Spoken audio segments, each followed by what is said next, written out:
cara.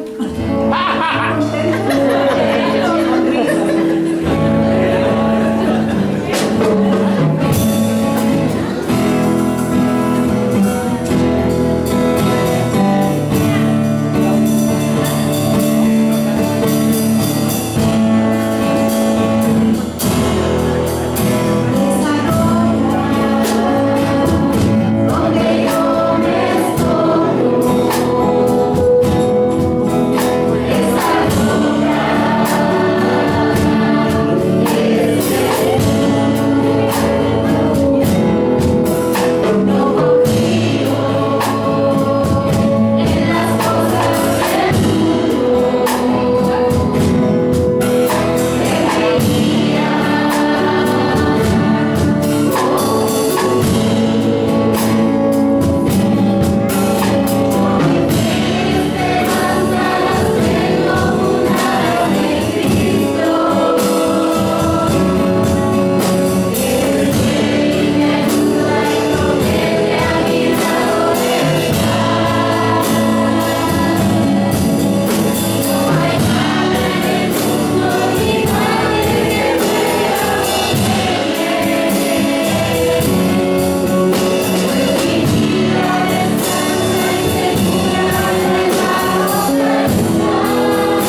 pasando, agárrate de Él, porque si nos dejamos de darlo a Él, nuestra vida, nuestra fe desvanece, te fallamos.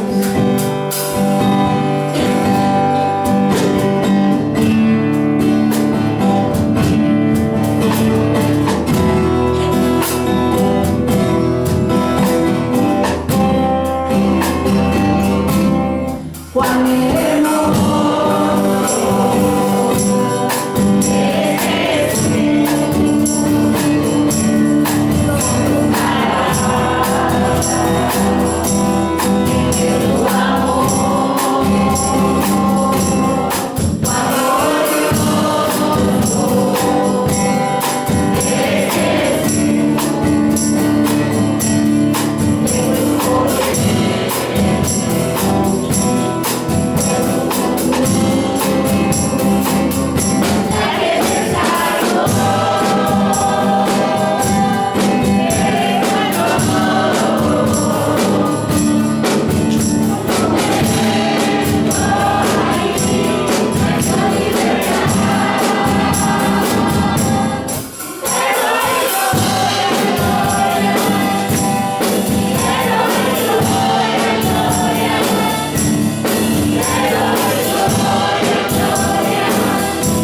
si me sigues regañando, me voy de la casa. Papá, si me sigues poniendo reglas, me voy a ir de la casa, ya no quiero vivir más contigo, porque eres un regañón, porque te la vives todo el tiempo prohibiéndome de todo. ¿Cómo reaccionaría usted? Me voy de la casa. ¿Cómo reaccionaría usted como padre, como madre? Puede sentarse, hermanos. ¿De qué manera reaccionaría cuando un hijo de usted viene y te dice, si sigues reprendiéndome, si sigues dándome consejos, me voy de la casa? Aquí tenemos un hombre. Tenemos un hombre que, si usted tiene sus audífonos, póngaselo, ya está mi esposa para empezar a traducir. You have earphones, put them in your ears. My wife is ready to translate the message to you. ¿Cómo? Tenemos un hombre aquí. Un hombre que posiblemente era un hombre bastante fuerte. Un hombre que era un padre que le encantaba corregir a sus hijos. Un hombre que sabía que lo mejor que podía pasar para sus hijos era corregirlo. Aquí está él. De repente viene el hijo menor. Padre, ya me cansé de tus regaños.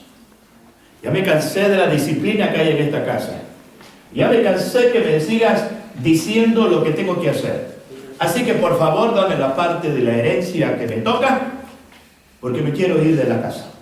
Ya no te aguanto. Eres un anticuado. No entiendes a los jóvenes. ¿Usted haría lo que este padre? Mire, no era típico que un hijo viniera a pedir la herencia si el padre no había decidido dárselas en vida. El padre podía decidir dárselas en vida, la herencia, pero no que un hijo viniera y se la pidiera estando todavía en vida. Eso no era normal. Pero a este padre no le interesó eso. ¿Ok, hijito? ¿Quieres irte? ¿Crees que estar aquí en la casa, en vez de beneficiarte, te perjudica? Perfecto, aquí tienes tu dinero que te corresponde, puedes irte cuando quieras. ¿Qué haría usted cuando un hijo le enfrentara así? ¿Qué haría usted? Yo recuerdo cuando mis hijos estaban pequeños, constantemente le encantaba que los invitaran a spend the night, pasar la noche en la casa de algún amiguito, alguna amiguita. Yo he puesto casa para que usted duerma y viva aquí con nosotros. Si la casa que yo tengo no le gusta, agarre su maletita, ponga toda la ropa que usted tiene y háblele a su amiguita para que le diga a su mamá que se gusta ir a vivir con ellos, porque aquí hay que vivir las 24 horas del día. ¿Cree que se fue? Por supuesto que no. No tenga miedo. Haga lo que el padre de este joven hizo. Lo dejó ir, pero nunca dejó de orar. Nunca dejó de esperarlo.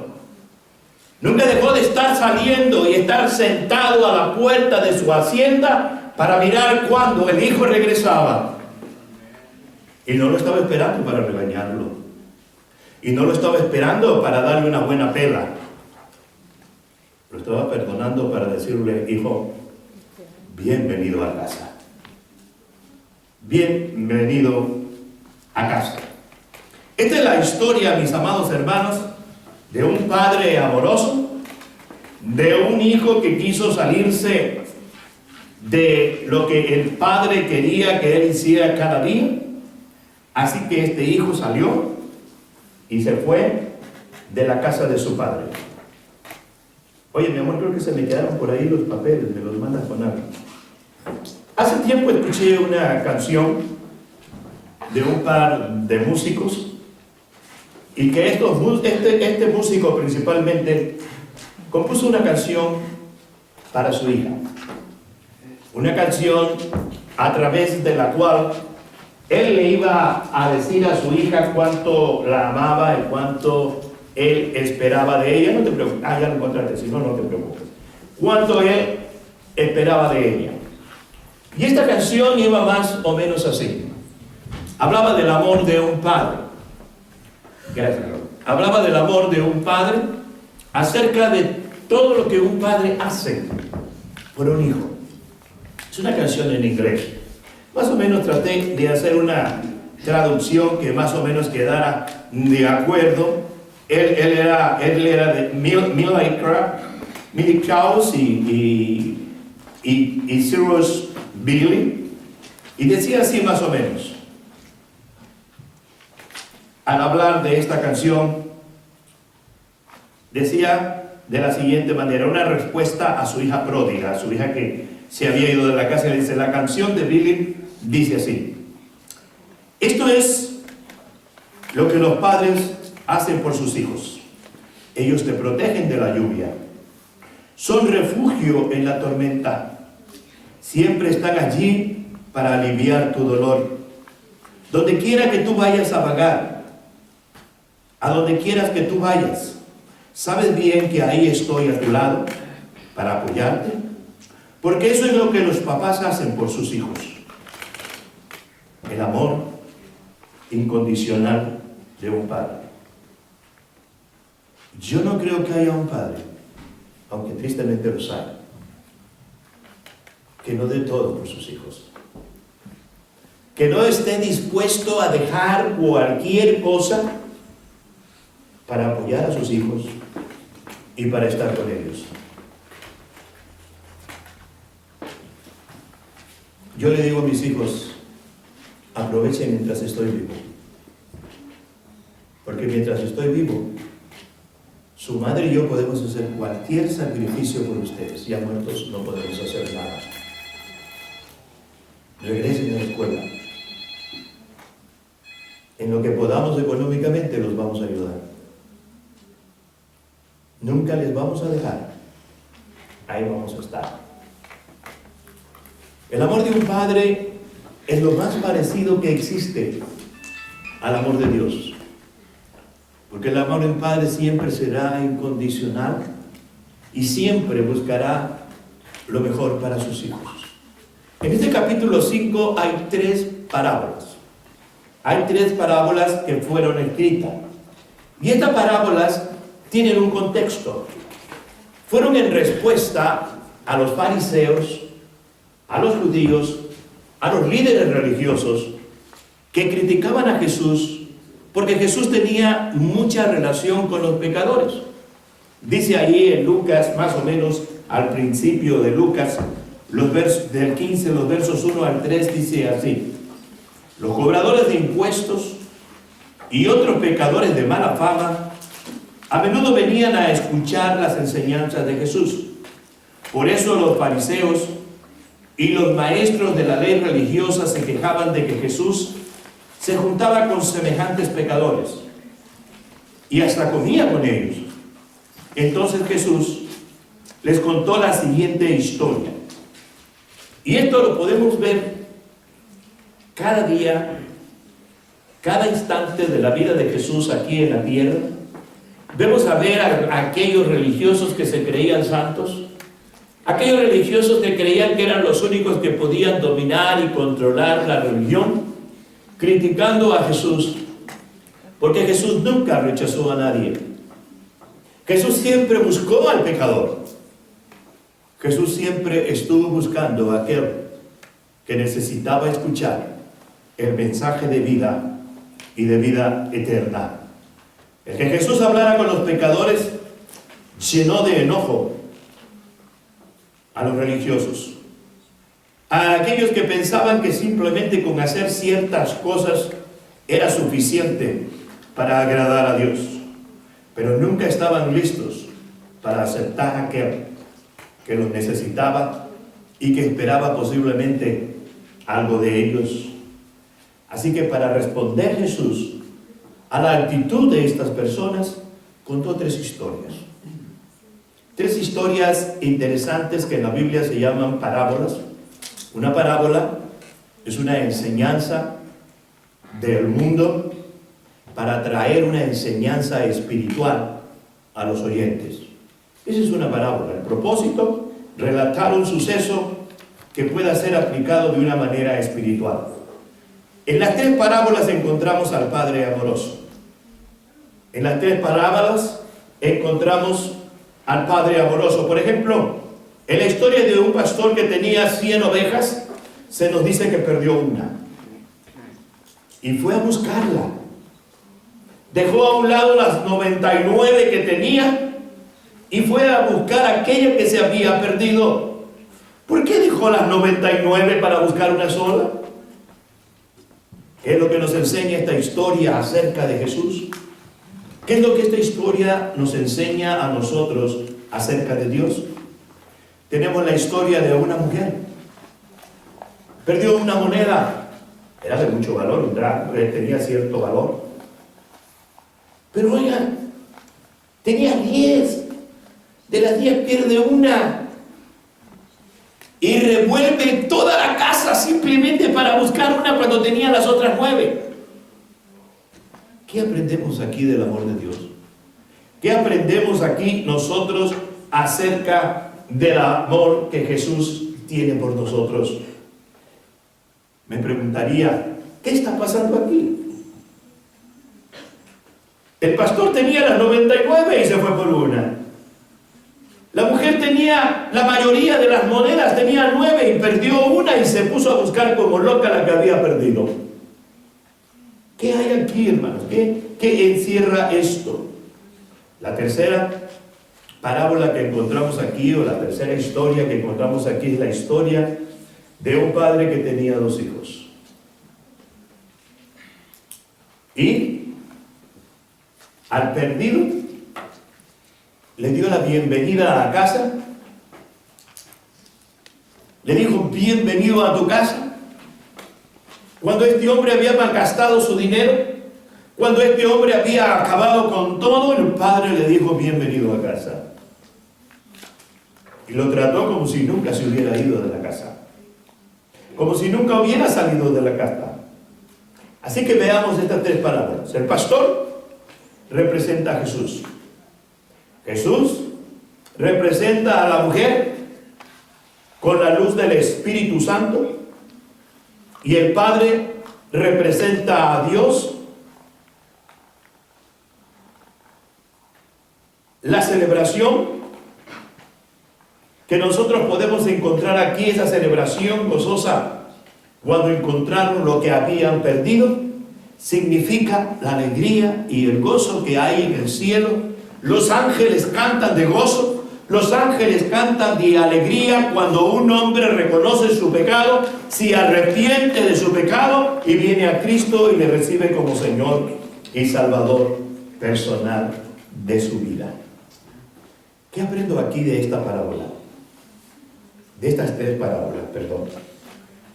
Que para Jesús, cada persona tiene un infinito valor para Él. Para Jesús, cada uno de nosotros, cada persona de la humanidad entera, usted que ya es salvo y aún aquellos que están perdidos, son importantes para Jesús y busca la manera de traerlos a todos a casa. No hay una sola persona que no sea importante para Jesús. Y está dispuesto a hacer lo que sea para buscarla, hasta encontrarla y hasta traerla a casa, para que pueda estar gozando y disfrutando de esa presencia.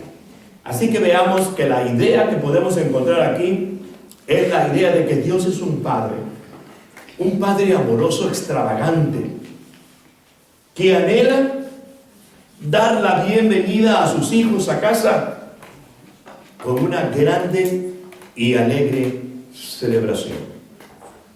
Con una grande y alegre celebración. Vamos a la parábola del pródigo. Lo primero que vemos es un hijo rebelde. ¿No es cierto? Un hijo rebelde. No está dispuesto a obedecer las reglas que se ponen en casa.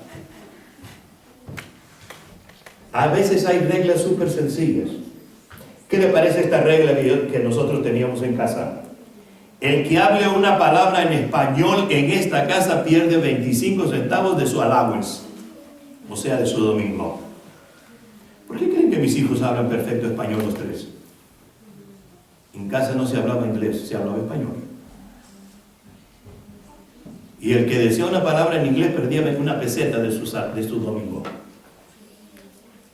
¿Por qué? Porque yo sé la importancia de que los hijos hablen dos idiomas, porque tienen dobles oportunidades para encontrar trabajo y para encontrar muchas cosas. Y ahí la importancia de que hablen dos idiomas. Cuando estaban en la high school y tenían que aprender un segundo idioma, pues todos los hispanos agarraban español, ¿verdad? Y ustedes me agarran francés. Ninguno de los tres quiero que me estudie español en la high school. Usted me agarra francés. Y los tres más o menos entienden un poco del francés. Así que se pueden defender aún mucho más todavía. Esa es la labor de un padre. Esa es la labor de un padre. Papá, se lo he dicho muchas veces, ¿usted sabe qué tipo de materia lleva su hijo? ¿Cuántos aquí de los jóvenes que están en high school llevan high classes, clases altas? ¿O me llevan clases normales solamente? ¿Sabe que si usted lleva, joven, clases normales en la escuela, no todas las universidades lo aceptan? No todas las universidades lo aceptan. Usted tiene que llevar high classes si quiere ir a una universidad reconocida. Hermano, yo en la iglesia anterior hubo jóvenes que yo traté de ayudar llevándolos a ciertas universidades. Me lo rechazaban. Yo no sabía por qué. Hasta que me dijeron que su diploma es simple y sencillamente para que vayan a una escuela técnica. Porque sus clases eran muy bajas. Con razón llevaban 90, 99 y puras as. Joven, ¿tienes aspiraciones? Con mucho cariño te digo, pregunte en tu escuela a tu consejero o consejera, ¿cómo puedes llevar high classes, clases altas? Si tienes la aspiración de ir a una buena universidad. Aún Gainesville College, cuando era Gainesville College apenas, era difícil entrar con un tipo de diploma así, se lo aseguro. Los papás tenemos que cuidar eso. Los muchachos quieren lo más sencillo, lo más fácil. Los papás queremos lo mejor. Por eso esta canción de ti. Ahí estamos siempre nosotros para ayudarlos, para protegerlos, para mimarlos, para cuidarlos. Ahí estaba este padre deseoso de hacer de este hijo un hombre productivo, un hombre que pudiera traer. Verso 11 dice así, también dijo, un hombre tenía 2 hijos. Ahora, esta historia es diferente a las otras 2, ¿se fijan? Es una historia totalmente diferente a las otras 2. La oveja era un animal torpe, un animal sin sentido de ubicación. ¿Sabían ustedes eso, que es el animal más torpe de todos los animales, la oveja? No tiene sentido de ubicación, no tiene olfato. Así que si ve una mariposita, se va detrás de la mariposita, se pierde y después no sabe cómo regresar. No son como un chiste que escuché por ahí que uno dijo que tenía un gato en su casa molestoso, que lo molestaba todo el tiempo, lo metió en un costal y lo fue a tirar, y cuando llegó a su casa ya el gato estaba de regreso. Volvió a hacerlo, lo fue a tirar de nuevo, y volvió y el gato ya estaba en casa. Así que un día agarró, lo metió en el costal, dio cientos y cientos de vueltas para perder al gato, tiró por ahí al gato, y después andaba buscando el gato para que lo llevara de regreso a casa. En cambio la oveja no.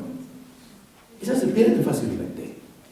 La moneda no se perdió ella, la perdió la dueña de las monedas, la mujer. Pero el hijo decidió irse de la casa. Fue decisión propia de él. Él decidió desobedecer al padre. Él decidió olvidarse de lo que había en casa. Por eso es diferente. Dice el verso 12 que el menor se acercó al padre y le dijo al padre: Padre, es tiempo de que me entregue mi herencia, porque ya estoy cansado de la educación que hay aquí. Quiero irme para siempre de la casa. Cuidado, muchachos. Cuidado. No es fácil vivir fuera de casa, se los aseguro. Se los aseguro, no es fácil.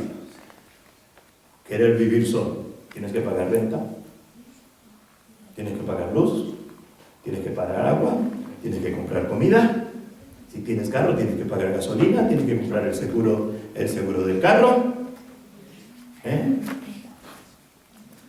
Tienes que pagar tu teléfono. Haz números. Y mejor de rodilla, dale gracias a tus padres que estás en casa. Y si estás en casa y trabajas, tienes el deber y la responsabilidad de cooperar con los gastos de la casa. Eso siempre enseñamos a nuestros hijos. Usted trabaja, usted tiene que dar una parte de su sueldo. Aunque no lo necesitábamos, gracias a Dios. Pero siempre tuvieron todo y sin darse cuenta ellos mismos se lo pagaban. ¿Vamos bien? ¿Me están entendiendo, papás e hijos? Amén. Ok, seguimos adelante. Así que el padre le dijo, ¿qué dijo? ¿Crees que el vivir en casa te va a ir mejor? ¿Crees que el estar fuera de casa te va a ir mucho mejor? Quiero decirle, hermanos, que si un hijo mío me viniera y me dijera eso, sería devastador para mí. Sería muy doloroso, sería muy terrible. Pero como este padre, lo dejaría ir. Por supuesto, si es menor de 18 años, yo hablaría a la policía. Y siempre se los dije. El día que ustedes se quieran ir de casa, son menores de 18 años, primero llamo a la policía. Viene la policía, yo lo entrego a usted a la policía y le digo, señor policía, este niño es menor de 18 años, dice que ya no quiere vivir en casa, yo se lo entrego a usted. Y usted sabe si usted lo deja que se vaya solito o lo manda a algún lugar donde cumpla los 18 años, porque yo no quiero responsabilidad de lo que él haga. Y saben, mis hijos, que si yo les prometía un regalo, recibían el regalo. Que si yo les prometía una nalgadita, recibían la nalgadita. Y eso era la confianza que ellos tenían, que sabían que lo que su padre cumplía y su madre, ambos lo hacían. Nunca le prometa algo a su hijo y no lo haga. Prométale y hágalo. Así que se fue. ¿Qué dice el verso 13? Que no muchos días después lo perdió todo y vino una gran hambruna a la ciudad. Vino un hambre terrible a la ciudad. Así que se vio hambriento. Como he dicho siempre que mi madre decía, amigos, un peso en la bolsa. Cuando tienes mucho, tienes muchos amigos. Cuando no tienes nada, no tienes ninguno. No tienes ninguno. Yo recuerdo una vez, por causa de mi trabajo, yo tenía que andar en las cantinas, ¿verdad? Yo vendía Pepsi-Cola. Yo recuerdo una vez que llegó uno ahí, todo tembeleco, y le dice al otro, oye, dame ahí un peso con un taquito. Dice, no, sí que te invito a una cerveza, pero no un taco. Digo, oye, te va a costar más cara la cerveza, hombre, dale el peso para que se compre el taco. Es que los amigos no son amigos. Son amigos de borrachera. Simplemente, cuando no tienes para pagarles la borrachera, te dan la espalda. Jesucristo nunca te va a dar la espalda. Él sí es tu amigo. Amén. Aunque tú le des la espalda, Él te sigue hasta que te das cuenta que fue un error el darle la espalda a Jesús. Y Él no te reprende, simplemente te recibe, te abraza y te vuelve a tener en sus brazos. Ese es Jesús. El único amigo, el que siempre está ahí, el que siempre te seca adelante, el que siempre te da fuerzas. Este hijo, el más joven, era un tonto. Era un tonto. Él pensaba que la podía hacer él solo. Él pensaba, quizás el pobre padre estaba llorando, sacando la pertenencia que le tocaban al hijo por ser el menor. Y este padre estaría llorando amargamente por lo que el hijo le había pedido. Pero con todo el dolor de su corazón, con toda la amargura de su alma, dejó ir al hijo para que experimentara lo que es vivir fuera de casa. Y lo experimentó. Dice ahí en el verso 14 que dice ahí en el verso 13 que una gran hambre. Una gran hambre. Ahora, ¿qué dice el verso 14? Dice que cuando todo lo había malgastado, se dio cuenta que tenía hambre. No creas que porque tienes un buen trabajo y te vas de casa, la vas a hacer. ¿Sabes que no? No hay quien te dirija. No hay quien te corrija. Así que recibes dinero y todo lo que recibes lo gastas y lo gastas en lo que sea, en cualquier bobería, en cualquier tontería. Y de repente te das cuenta que no te alcanza aunque ganes mucho. Porque no hay nada como estar en casa. No hay nada como vivir en casa. No hay nada como tener padres que nos administran. Padres que nos dicen, esto no te conviene. Padres que nos dicen, ese amigo no te conviene. Ahí en el boletín está un devocional. El devocional que tocó hace como 3 o 4 días atrás. Preocúpate por buscar tener buenos amigos. Y ahí le hablo a los padres también. Padres, ¿saben quiénes son los amigos de sus hijos? ¿Saben ustedes qué hacen los amigos de sus hijos? Busca buenos amigos. Y vuelvo a repetirte, el único amigo bueno en quien tú puedes confiar plenamente se llama Jesucristo. Él nunca te va a fallar. Él nunca te va a dar la espalda, tengas o no tengas. Él siempre va a estar contigo. Así que aquel joven se quedó sin nada. De repente todo cambió. Ya no tiene hogar y se encuentra en la calle, perdido, ha perdido peso, tal vez anda hasta metido en drogas. ¿Y ahora qué pasa? ¿Qué hago? No tengo nada. El verso 14, el verso 15. Así que andaba buscando trabajo. Así que fue con el dueño de una granja de puercos. Y le dice, oye, hazme el favor de contratarme, ¿no? Así, hazme el favor de contratarme porque pues tengo hambre. No tengo trabajo. Y aquel hombre se medio compadeció de él. Y lo llevó a su granja. ¿Saben ustedes que para un judío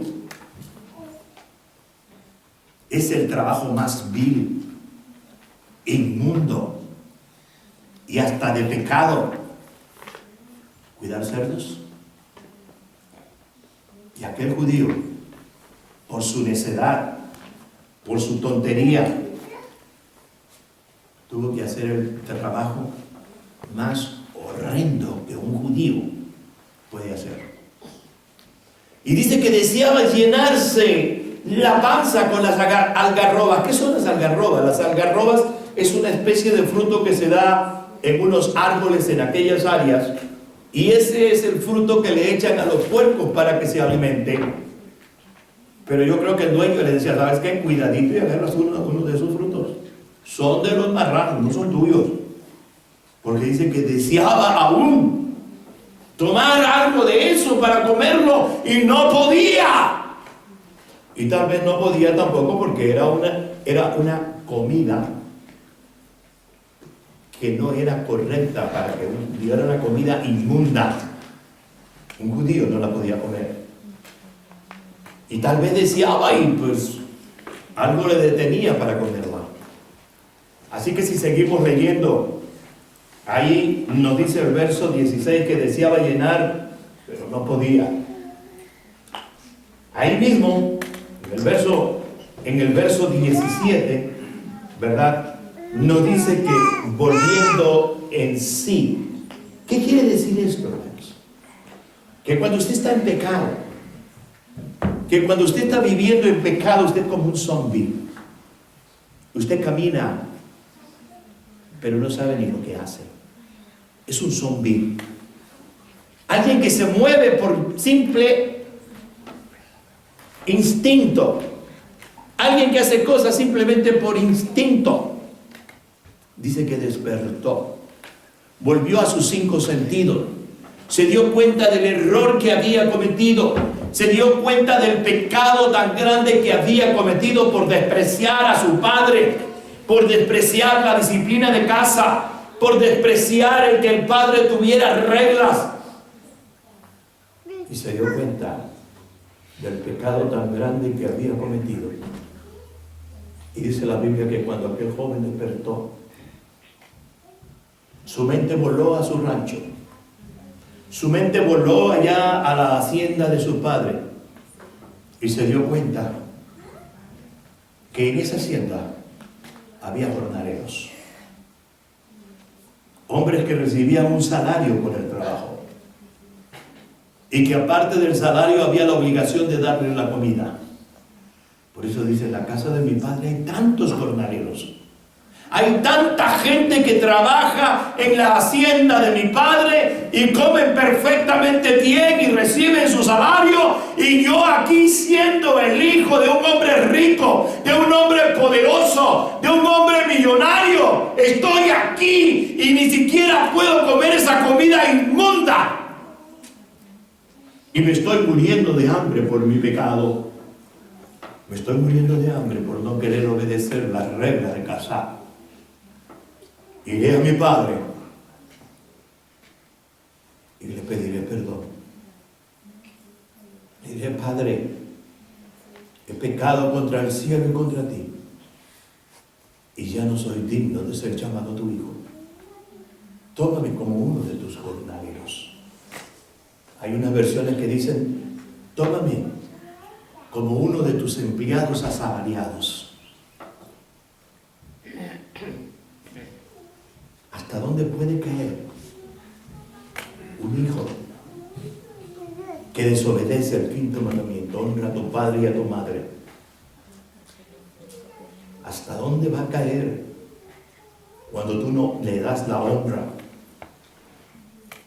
Cuando tú no le das a tu padre y a tu madre el honor que merecen. ¿Hasta dónde vas a caer como un hijo?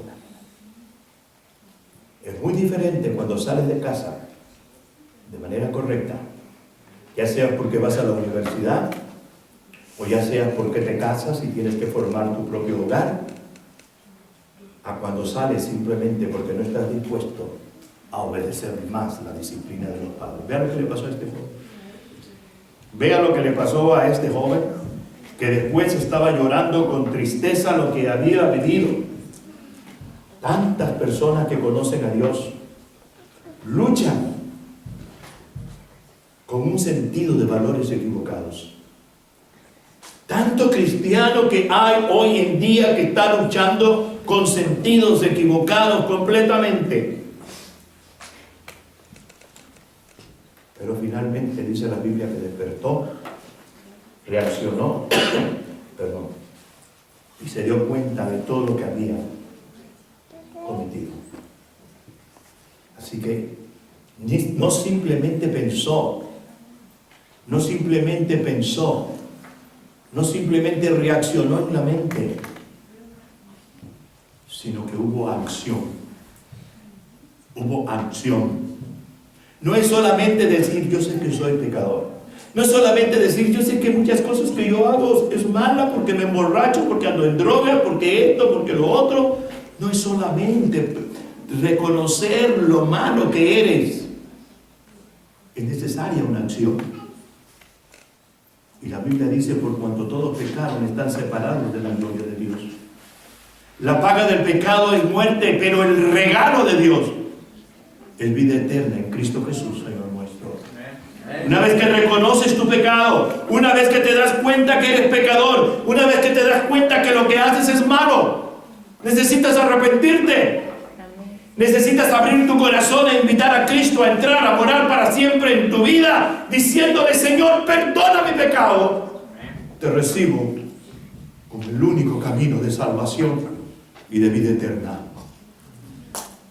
Así también el pródigo reaccionó y accionó. Como el pródigo es la humanidad entera, En Adán y Eva, todos nacemos separados de Dios. Todos nacemos fuera de casa. Todos estamos totalmente fuera de casa, porque un día a Adán y a Eva se le ocurrió desobedecer a Dios, lo mismo que el pródigo de la parábola, y fueron echados de casa. Y por el pecado de Adán y Eva, usted y yo, mientras no recibamos a Cristo como Señor y Salvador personal de nuestra vida, estamos fuera de la casa de Dios. Estamos fuera de pertenecer a la familia de Dios hasta que reaccionamos, nos arrepentimos, abrimos nuestro corazón e invitamos a Cristo a entrar en nuestra vida. A entrar en nuestra vida. El joven lo hizo. De inmediato se puso en camino. De inmediato va hacia el Padre. Vemos al Padre una vez y otra vez sentado a la puerta de su hacienda, mirando a lo lejos a ver cuándo veía venir al pródigo, mirando de lejos cada día, cada tarde, a ver cuándo lograba vislumbrar una imagen allá lejos, irse acercando y ver que era su hijo. Así estamos los padres cuando nuestros hijos deciden tomar una decisión equivocada. Ahí estamos. Ahí estamos, ahí estamos. Cuando aquel hombre despertó de su sueño, vino a casa. Y entonces el padre, que siempre estaba buscando la manera de verlo un día, al fin, su oración por el hijo, su oración por el hijo, lo hizo ver allá lejos. Y cuando vio que el hijo venía, el padre se levantó de su asiento y corrió. Era ridículo ver correr a un anciano en aquel tiempo. Ustedes saben que las túnicas son como una falda.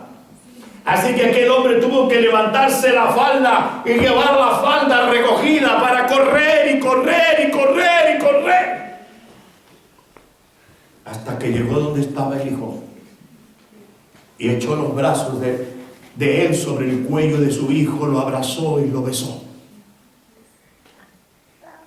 Para que un anciano corriera, era solamente porque había hecho algo malo, tal vez había robado por ahí una fruta o no tenía para comer, o porque alguien lo estaba persiguiendo para matarlo. De otra manera, el anciano, un anciano judío, no corría.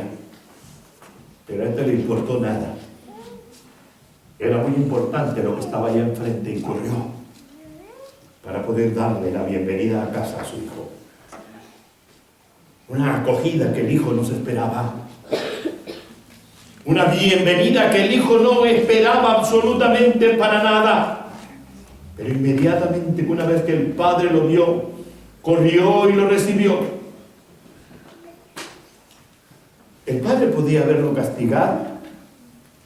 Es más, el padre podría haberlo llevado a la puerta de la ciudad a los ancianos para que fuera condenado a muerte, apedreado y morir a pedradas. Todo eso podía haber hecho el padre, pero no, fue todo lo contrario. El padre no hizo lo que tal vez otro padre podría haber hecho, sino todo lo contrario. Cuando lo vio, lo besó, lo abrazó, aún con el mal olor de su pecado que traía en la ropa. Recuerden que estaba cuidando el cerdo. Con el olor horrible de su pecado, con todo el padre lo abrazó y lo besó. No le importó si olía mal o si olía bien el hijo. El padre estaba lleno de amor, estaba lleno de compasión. Aún amaba al hijo pródigo, aún amaba al hijo que le había abandonado, y lo esperaba con ansias y con mucho amor y con mucho cariño. Cuando ya el hijo estaba con él, ¿verdad? Ya el padre le había dado la bienvenida. El hijo le dijo: Padre, he pecado contra el cielo y contra ti, y ya no soy digno de ser llamado tu hijo. Pero antes de que terminara, Antes de que terminara de decir lo que le iba a decir, el padre le dijo de inmediato a los siervos, a los esclavos: sacad el mejor vestido, y así sucio y apestoso, pónganselo. No necesita bañarse. Mi amor es más grande que el mal olor que trae. Vístanlo con el vestido del hijo, con el vestido de un hombre rico. Y lo vistieron. Pongan anillo en su dedo. El anillo simboliza que volvía a ser hijo con todos los derechos. El anillo representa el escudo de la familia y significaba que él volvía a ocupar el mismo lugar de hijo que tenía. Cuando tú, pecador, te arrepientes y vienes a Dios a través de Jesús, Él no mira cómo hueles por causa de tu pecado. Él te abre su corazón. Él te abre sus brazos. Él te da un beso de bienvenida. Él te viste con ropas reales porque vas a ser el hijo del rey. Pone ropas reales sobre ti. Te pone un anillo que simboliza que eres la familia. Ese anillo es el sello del Espíritu Santo que Dios pone en ti. Y que te hace ahora digno de ser de la familia de Dios. ¿Amén? Y no tan solo eso. Aquel hijo iba descalzo, porque cuidar cerdo no lo puede hacer con zapatos. Aquel hijo iba descalzo y de inmediato mandó que se le pusieran sandalias en sus pies, calzado en sus pies. El calzado significa que no es esclavo. En aquel tiempo los esclavos no tenían derechos a usar zapatos, ni siquiera guaraches. Y él era diferente de los esclavos. Era el hijo. Y por eso se le ordenó que le pusieran zapatos en sus pies. Todo esto que el padre del pródigo hizo simboliza, cada una de esas cosas simboliza lo que Dios hace en ti y en mí cuando venimos arrepentidos, pedimos perdón a Dios y encontramos en Dios amor, aceptación, perdón. Ese es el reino de Dios. Ese es el mensaje del Evangelio: el amor, el perdón, la compasión de Dios para todo aquel que arrepentido de su pecado viene a Él y le recibe como Señor y Salvador personal de su vida.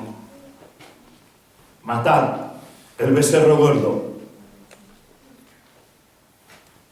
el becerro especial, el becerro que se alimenta de manera especial porque está preparado para un gran acontecimiento, para un día grande, extraordinario y maravilloso. Y ese gran acontecimiento es el mismo acontecimiento que hay en los cielos. Cuando un pecador que está fuera de casa por causa del pecado regresa a casa,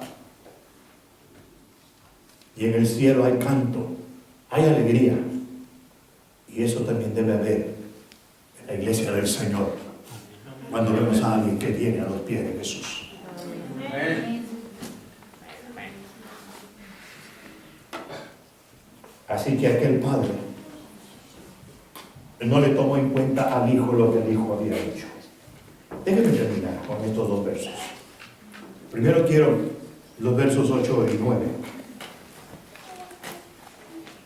de Efesios, capítulo 2, 8 y 9. Y uso la Biblia de Jerusalén. ¿Por qué? Porque es una Biblia católica, para que vean que no hay diferencia en la Biblia que usamos nosotros. Dice así: pues han sido salvados por la gracia mediante la fe. Y esto no viene de ustedes, sino que es un don de Dios. Tampoco viene de las obras, para que nadie se gloríe. Vea, aún en la iglesia universal, que así es lo que quiere decir la palabra católica, nadie se salva por las obras, sino por poner la fe en Cristo Jesús. Y sigo leyendo la versión católica, allá en Marcos 10, 13 al 16, por la enseñanza que dicen que si los niños no son bautizados y cuando mueren se van a un limbo, vean lo que dice. Y le presentaban niños para que los tocasen, y los discípulos reprendían a los que los presentaban. Viéndolo, Jesús se indignó y les dijo: dejad a los niños venir a mí y no se lo impidáis, porque de los tales es el reino de Dios. ¿Qué pasó aquí?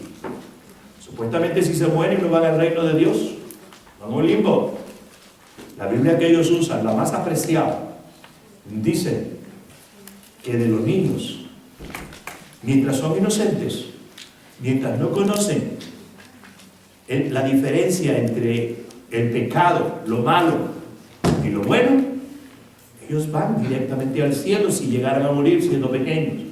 De cierto os digo que el que no reciba el reino de Dios como un niño, no entrará en él. Y tomándolos en los brazos, poniendo las manos sobre ellos, los bendecía. Como un niño, recibe hoy el regalo del perdón, el regalo de la gracia, el regalo de la salvación y la vida eterna. Habrá alguien en esta hora, esta tarde, que nunca ha hecho esto, que nunca ha invitado a Cristo en su corazón, y esta tarde quieres hacerlo. Esta tarde quieres decirle: Jesús, yo abro mi corazón. Jesús, yo ando errado, yo ando en caminos de perdición. Jesús, yo quiero cambiar, yo quiero una vida diferente para mí y para mis hijos, si es que tienes hijos. Jesús, reconozco mi pecado. Jesús, me arrepiento de mi pecado. Jesús, abro mi corazón. Yo te invito, entra, vive en mí. Te recibo como Salvador de mi vida. ¿Habrá alguien que nunca ha hecho esto, levantar una mano en un templo, públicamente, en un lugar público, en señal de que abres tu corazón e invitas a Jesús a entrar en él? Si no lo has hecho, tienes que hacerlo. No importa cuánto tiempo vengas a una iglesia, no importa cuánto tiempo vayas a una iglesia, mientras no invites a Cristo a entrar en tu vida, aunque estés dentro de un templo, estás fuera de la familia de Dios. Solo Jesucristo te puede introducir en la familia de Dios. Alguien este mediodía va a decir: Jesús, aquí está mi vida. Te doy permiso que trabajes en mí para cambiarla. ¿Quién va a levantar su mano? ¿Quién va a levantar su mano? Hoy he sentido hacer otra invitación. Hay muchos jóvenes aquí, muchos adolescentes aquí, que tal vez hiciste una decisión cuando eras más pequeño. Y a veces piensas, ¿seré salvo? La decisión que hice cuando era yo pequeño, ¿habrá sido real? Si es así, yo te invito esta mañana, joven, señorita, levántate de tu lugar y ven aquí a confirmar que la decisión que hiciste cuando eras pequeño, la hiciste entendiendo y de todo el corazón. ¿Quién será el primero o la primera que se va a poner de pie y va a venir a confirmar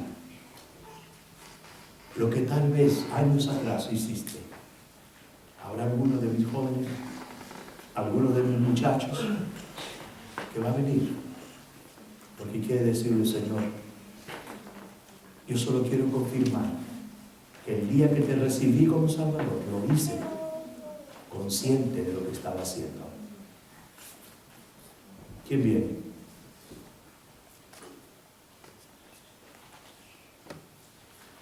Padre, te agradezco esta hora. esta palabra que has puesto en nuestra mente y en tu corazón. Bendícela, Señor.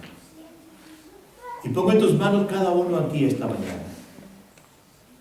Si ya todos han hecho la decisión de invitarte a entrar en sus corazones, Señor, que ellos puedan estar seguros de su salvación y también de que un día morarán contigo para siempre. En Cristo Jesús.